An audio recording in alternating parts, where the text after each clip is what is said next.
ایک تانا تھا نا ان پڑھ لوگوں پہ، وہ سالوں سے رہا ہے. اب مسئلہ وہ نہیں، اب جتنے ان پڑھ پاکستان کے پڑھے لکھے لوگ ہیں اس کا مقابلہ کیا ہی نہیں جا سکتا. جو جتنا زیادہ ہے جس کے پاس ڈگریاں ہیں وہ اتنا زیادہ ان پڑھ آدمی ہے. اور اس طریقے سے وہ ایک جو ہے ایک ان پڑھ راج، میں کہہ سکتا ہوں کہ پاکستان میں ایک ان پڑھ راج ہے، جس کی وجہ سے کوئی بھی ٹرمینالوجی جو یوز ہوتی ہے دنیا بھر میں اور اس کو بنیاد بنا کے مسئلے حل کیے جاتے ہیں، وہ پاکستان میں مس یوز ہوتی ہے. مثلا لفظ سیکولرزم ہے، پورا پاکستان اس بات پہ اتفاق کرتا ہے کہ سیکولرزم کا مطلب ہوتا ہے لادینیت، دیریت، مذہب کو نہ ماننا، خدا کو نہ ماننا. حالانکہ پوری دنیا میں پاکستان کے بارڈر سے نکل کے، افغانستان سے لے کے انڈیا، ایران سے لے کے یونائٹڈ اسٹیٹ آف امریکہ سے لے کے آسٹریلیا تک، دنیا اس بات پر متفق ہے کہ سیکولرزم ایک ایسا نظام ہوتا ہے جس میں ریاست جو ہے وہ تمام مذاہب کے ساتھ یکساں سلوک کرتی ہے، اور ریاست کا کوئی مذہب نہیں ہوتا، بلکہ وہ ہر مذہب کو اس کے اپنے جو پریکٹسز ہیں اور جو نظریات ہیں اس کے مطابق جو ہے وہ فروغ پانے اور فلورش کرنے میں مدد کرتی ہے، فیسیلیٹیٹ کرتی ہے. اور اس پہ آپ آکسفورڈ یونیورسٹی سے لے کے ساری ڈکشنری سے لے کے تو دنیا کے کسی لیفٹ رائٹ فرانسیسی اسپینش جو ہے وہ انگریزی کسی کو اٹھا کے دنیا متفق. یہی وجہ ہے کہ دنیا اس ایشو پہ بھی پھر متفق ہے. اس ایشو پہ دنیا کے لیے کوئی مسئلہ نہیں. مثلا امریکہ جو ہے ایک multi cultural multi religious society ہے، لیکن ان کے لیے ریلیجن کو پرابلم نہیں. پاکستان میں جو ہے وہ ریلیجن ایک پرابلم ہے. آپ جو ہے وہ اقلیتوں کو جو ہے زندہ رہنے کا حق تک نہیں دے رہے. تو اس کی وجہ کیا ہے؟ یہی کنفیوژن ہے کہ آپ کو لفظوں کا مطلب ہی نہیں پتا کہ سیکولرزم ہوتا کیا ہے اور اس کی امپلیمنٹیشن کا اسٹیٹ کے نزدیک کیا پریکٹسز ہوتی ہیں، کس طریقے سے ہوتا ہے. تو یہ ایک ان پڑھ قسم کا جو کلچر ہے، اس کی ریفلیکشن میں نے ایک مثال آپ کو دی. دوسری یہ رائٹ آف سیلف ڈٹرمنیشن ہے. پوری دنیا میں آپ ڈکشنری اٹھا کے دیکھ لیں، کسی پروفیسر سے بات کر لیں، کسی لنگوسٹک سے بات کر لیں، وہ آپ کو بتائے گا کہ بھائی رائٹ آف سیلف ڈٹرمنیشن ایک unconditional right of a group of people اور اے نیشن اور اے نیشنلٹی ہوتا ہے، جس کا مطلب یہ ہوتا ہے کہ وہ لوگ اپنے فیوچر کے بارے میں خود فیصلہ کریں، اور اس میں لفظ جو کی ورڈ ہے انکنڈیشنل.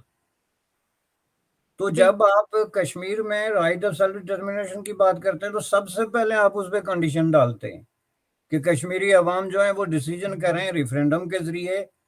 اور وہ انڈیا اور پاکستان میں کس کو جوائن کرنا چاہتے ہیں. پہلی شرط یہ ہے. اور چونکہ اس میں آپ ریلیجن کو ایز اے ٹول یوز کر رہے ہیں انڈیا کے خلاف، تو اس لیے اس میں آپ ریفرینڈم کرائیں گے تو الٹیمیٹلی لوگوں کے جذبات کو، مذہبی جذبات کو ابھار کے، تو آپ کا خیال ہے، حالانکہ خام خیالی کہتا ہوں میں اس کو، لیکن آپ کا خیال ہے کہ لوگ پاکستان کی طرف ووٹ دے دیں گے، which is a big big myth I can tell you. چونکہ state of Jammu and Kashmir جو ہے اور اس میں بڑے بیلنسنگ فیکٹر ہیں، صرف ریلیجن نہیں ہے اس میں. اگر کبھی ریفرینڈم کی بات ہوگی تو اس میں جموں بھی شامل ہوگا، اس میں لداخ بھی شامل ہوگا، جو پاپولیشن وائز اس کو بیلنسنگ فیکٹر بنا دیتا ہے. اور اگر کوئی کمی رہ جاتی ہے تو جو انڈین جموں اینڈ کشمیر ہے اس میں ایک بڑی تعداد میں لوگ پرو انڈین ہیں، جن کو اگر کسی وقت بھی ووٹ دینا پڑے انڈیا پاکستان کے مقابلے میں تو وہ انڈیا کے حق میں ووٹ دیں گے. جس میں آپ کے پسندیدہ ترین ہیرو جو ہیں مثلا محبوبہ مفتی ہے، وہ کہتی ہے کہ ہندوستان، مجھ سے بڑا ہندوستانی کوئی نہیں ہو سکتا. تو جب وہ اس سے بڑا ہندوستانی کوئی نہیں ہو سکتا تو جب ووٹ کا سوال آئے گا تو ظاہر ہے ہندوستان کے حق میں ہی دے گی نا. تو جو وہاں کی تین بڑی پارٹیاں ہیں، محبوبہ مفتی کی پی ڈی پی اور نیشنل کانفرنس فاروق عبداللہ کی، اور جو کانگریس ہے، وہ تو ظاہر ہے انڈیا کے حق میں ووٹ دیں گے. تو یہ بیلنسنگ فیکٹرز پلس جموں اور لداخ کے لوگ ملا کے، تو پلس جو وہاں پہ کچھ اس طرح کی سیکولر سوچ رکھنے والے لوگ، ان کو ملا کے تو پھر وہ ریفرینڈم بھی ہندوستان جیت سکتا ہے. اگر آپ اس میں مذہب کو فیکٹر نہیں بنائیں گے تو یہ انکنڈیشنل ہوتا ہے رائٹ آف سیلف ڈٹرمنیشن، جس پہ پاکستان کی وزارت خارجہ منافقت، ڈبل سپیک کا شکار ہے. اور اس کے نتیجے میں جو ہے وہ سچویشن یہ آ گئی ہے. اب آ کے اگر یہ انڈیا کو یہ تجویز دے رہے ہیں تو یہ میں نے عرض کیا کہ یہ ہر دور میں انڈر دا ٹیبل یہ تجویز دیتے رہے، لیکن اس میں پرابلم یہ ہے کہ ساتھ میں یہ شرط رکھتے ہیں کہ پیچھے کوئی تیسری طاقت کھڑی ہو، جو کہ تیسری طاقت کا جو کویشچن ہے یہ رائٹ فرام 1947 سے یہ پروپوزل انڈیا کو دی جاتی رہی، اور انڈیا ایبسلوٹلی نو نو، ایبسلوٹلی نو نو انڈیا کا یہ آنسر رہا ہے۔ اس میں 4 امریکی پریزیڈنٹ انوالو رہے ہیں، اس پہ میں نے لکھا بھی ہے بڑی ڈیٹیل سے، جنہوں نے ریپیٹڈلی انڈین لیڈرشپ کے ساتھ اس وقت اس کیس میں پنڈت جواہر لال نہرو کے ساتھ اس طرح کی بات کی کہ کوئی ثالثی آربیٹریشن